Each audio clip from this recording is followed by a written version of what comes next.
के लिए हमारे साथ जुड़े हैं हरियाणा की राजनीति के गहरे विश्लेषक प्रद्युमन जी। कोई परिचय के मोहताज नहीं है, आप जानते हैं, उनके ज्ञान को भी जानते हैं। आपका बहुत बहुत स्वागत है प्रद्युमन जी। जी धन्यवाद। तो ये आपको क्या लगता है, क्या नायब सैनी जी उतना प्रयास कर रहे हैं कि ओबीसी समुदाय को अपने साथ जोड़ पाए? हालांकि ओबीसी समुदाय पहले भी बीजेपी के साथ रहा है, लेकिन बीच में जो पिछले लोकसभा में दिखा कि लोगों में एंटी इनकम्बेंसी थी, तो क्या लगता है उनका प्रोग्रेस आप कैसे मानेंगे?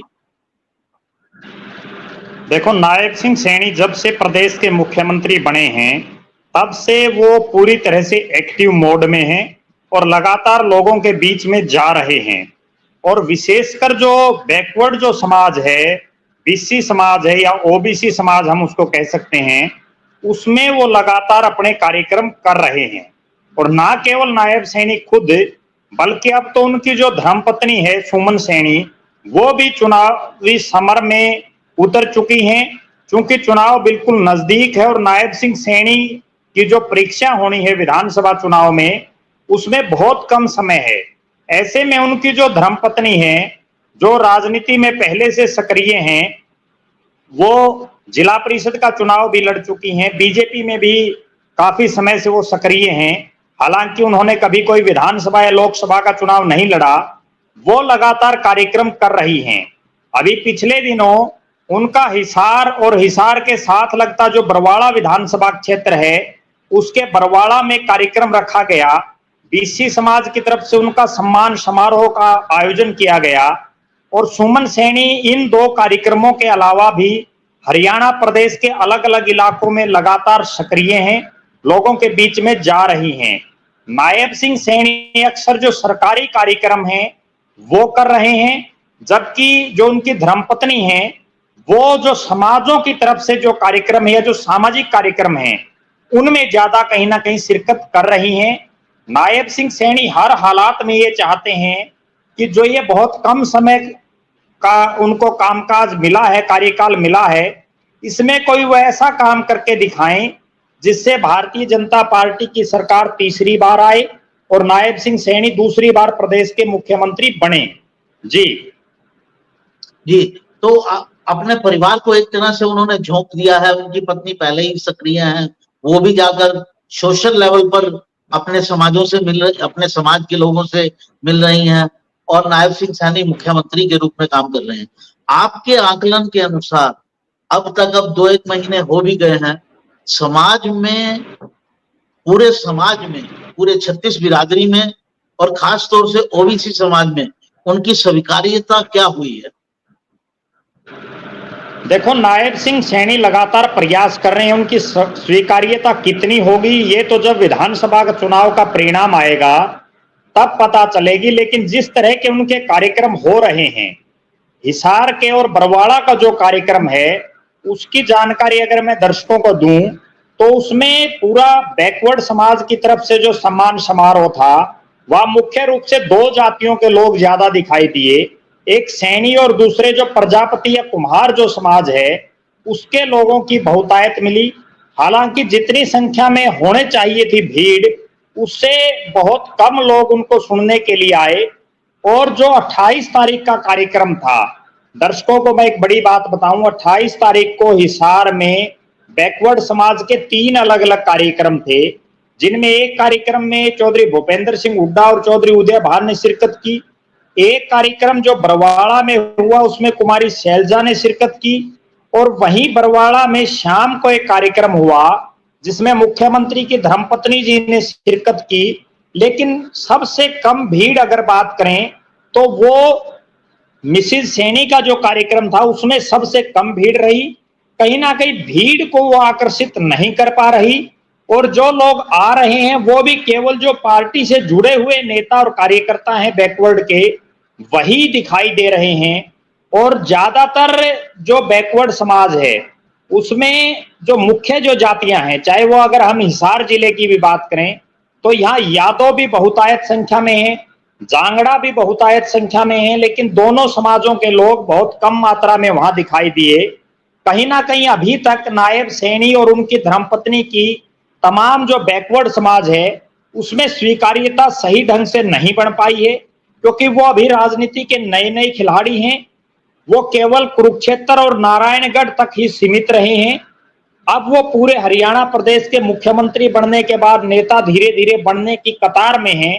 कहीं ना कहीं वो प्रयास कर रहे हैं, कामयाब कितना होंगे ये विधानसभा चुनाव का परिणाम बताएगा।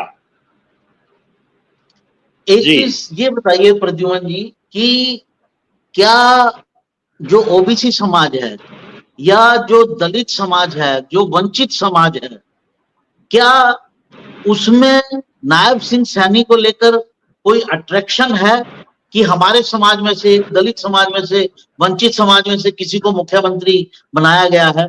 ऐसा कोई अलग से अट्रैक्शन आपको लगता है लोगों के बीच है? ये चर्चा का विषय है। देखो, नायब सैनी जी की जो धर्मपत्नी थी, मैं एक उदाहरण दूं दर्शकों को। उन्होंने बरवाड़ा के कार्यक्रम में स्पष्ट शब्दों में ये कहा कि वर्षों बाद हमें जो ये मौका मिला है इसको दोबारा मत गंवाना। जो हम शोषित, वंचित, पीड़ित जो लोग रहे हैं, जिनको जो आज से पहले की सरकारें रही हैं, उन्होंने कहीं ना कहीं वंचित रखा है राजनीतिक रूप से, सामाजिक रूप से, आर्थिक रूप से। तो अब वो दौर आ गया है कि इस चौधर को जाने मत देना। जहां तक आपने पूछा कि आकर्षण कितना है, नेता के आकर्षण का तब पता चलता है जब आपको बिना बुलाए भीड़ सुनने के लिए आए, जब आपकी चर्चा नुक्कड़ चौक चौराहों पर होनी शुरू हो। अब जो चर्चा नायब सैनी की चल रही है वो ये है कि शरीफ आदमी है, बड़ी आदमी है, लोगों के साथ मेलजोल रखते हैं, लेकिन अभी तक भी कहीं ना कहीं जो एक परिपक्व नेता की श्रेणी होती है उसमें नायब सैनी अभी नहीं आए हैं। उनको अभी और समय लगेगा, क्योंकि भारतीय जनता पार्टी में ही बैकवर्ड समाज में उनसे बड़े नेता कई हैं। चाहे वो राव इंद्रजीत की बात करें, चाहे बीजेपी संगठन के ही नेता कृष्णपाल गुर्जर की बात करें, जो प्रदेश के अध्यक्ष भी रहे हैं, लगातार मोदी कैबिनेट में मंत्री बनते रहे हैं, चाहे कंवरपाल गुर्जर की बात करें जो लगातार मंत्री बन रहे हैं। इनके अलावा ये तो बड़े नेताओं का मैंने जिक्र किया है, नायब सिंह सैनी के कद के नेता कई और भी बीजेपी में हैं, लेकिन एकाएक जैसे ही उनको मुख्यमंत्री बनाया गया, उनको टाइम लगेगा। लेकिन मेरा ऐसा मानना है कि जिस तरह का वो लगातार लोगों से संपर्क बना रहे हैं, कहीं ना कहीं वो धीरे धीरे जरूर बैकवर्ड के नेता बनेंगे। जी प्रद्युमन जी, सवाल ये है कि आगे क्या होगा ये तो कोई नहीं जानता है। नायब सैनी को मुख्यमंत्री बनाने का जो पर्पस था वो इलेक्शन तक ही है कि इस इलेक्शन में वो क्या पार्टी को जितवा कर ला सकते हैं कि नहीं। तो अभी जो बातचीत है वो यहाँ तक, आगे तो वो हो सकते हैं, एक बड़े नेता हो सकते हैं, उसमें उनमें वैसे गुण भी दिख रहे हैं, लोगों से मिलना, मुस्कुरा के बात करना, लोगों के काम करवाना, 2 बजे तक भी मिलना, ये सब नेतृत्व के गुण होते हैं। लेकिन सवाल ये है कि क्या इस इलेक्शन तक वो अपना कोई इम्पैक्ट छोड़ पाएंगे, या इस इलेक्शन को मान लिया जाए कि इस इलेक्शन तक तो वो उतने बड़े नेता नहीं हो सकते, ना ओबीसी के हो सकते हैं, ना प्रदेश में इन जनरल हो सकते हैं। देखो, नायब सैनी को सबसे बड़ा फायदा इस चीज का मिल रहा है कि हरियाणा प्रदेश में बाकी जो विपक्षी पार्टियां हैं, चाहे कांग्रेस हो, इनेलो हो, जेजेपी हो, आम आदमी पार्टी हो, उनके पास बैकवर्ड का कहीं कोई बड़ा चेहरा नहीं है, जिसका सीधा सीधा फायदा नायब सैनी को मिल रहा है। मैं ये बात बड़े दावे के साथ कह सकता हूं कि बैकवर्ड समाज में जब पोलिंग होगी तो सबसे ज्यादा वोट नायब सिंह सैनी की वजह से बीजेपी को मिलेगा।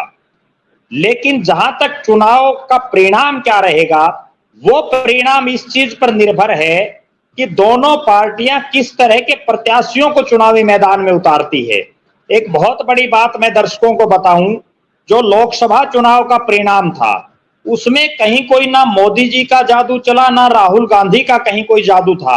हर जगह इस तरह के समीकरण बने कि फला प्रत्याशी को चुनाव हराना है, जिताना किसको है वो कोई मायने नहीं रखता।